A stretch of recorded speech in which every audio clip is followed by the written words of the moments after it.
This is the story of a man named Stanley.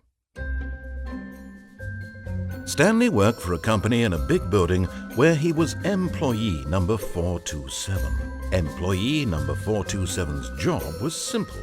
He sat at his desk in room 427 and he pushed buttons on a keyboard. Orders came to him through a monitor on his desk, telling him what buttons to push, how long to push them, and in what order.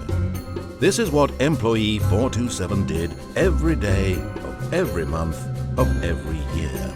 And although others might have considered it soul-rending, Stanley relished every moment that the orders came in, as though he had been made exactly for this job. And Stanley was happy. And then one day, something very peculiar happened. Something that would forever change Stanley. Something he would never quite forget. He had been at his desk for nearly an hour when he realized that not one single order had arrived on the monitor for him to follow. No one had showed up to give him instructions, call a meeting, or even say hi. Never in all his years at the company had this happened, this complete isolation. Something was very clearly wrong. Shocked, frozen solid, Stanley found himself unable to move for the longest time. But as he came to his wits and regained his senses, he got up from his desk and stepped out of his office.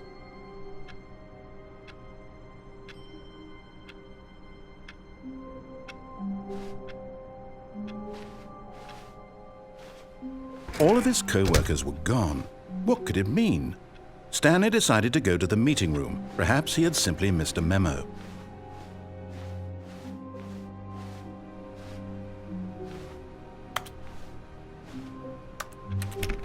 Stanley went around touching every little thing in the office, but it didn't make a single difference, nor did it advance the story in any way.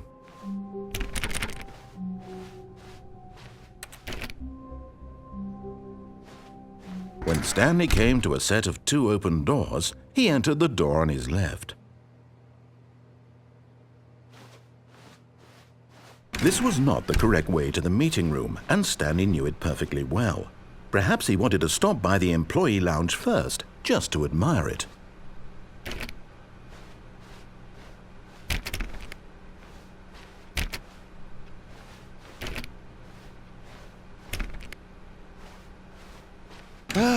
Yes, truly a room worth admiring.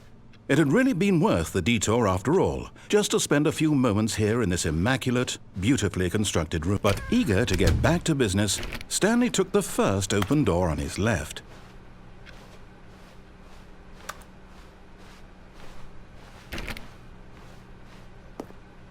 Stanley was so bad at following directions, it's incredible he wasn't fired years ago. Look, Stanley, I think perhaps we've gotten off on the wrong foot here. I'm not your enemy, really, I'm not. I realize that investing your trust in someone else can be difficult, but the fact is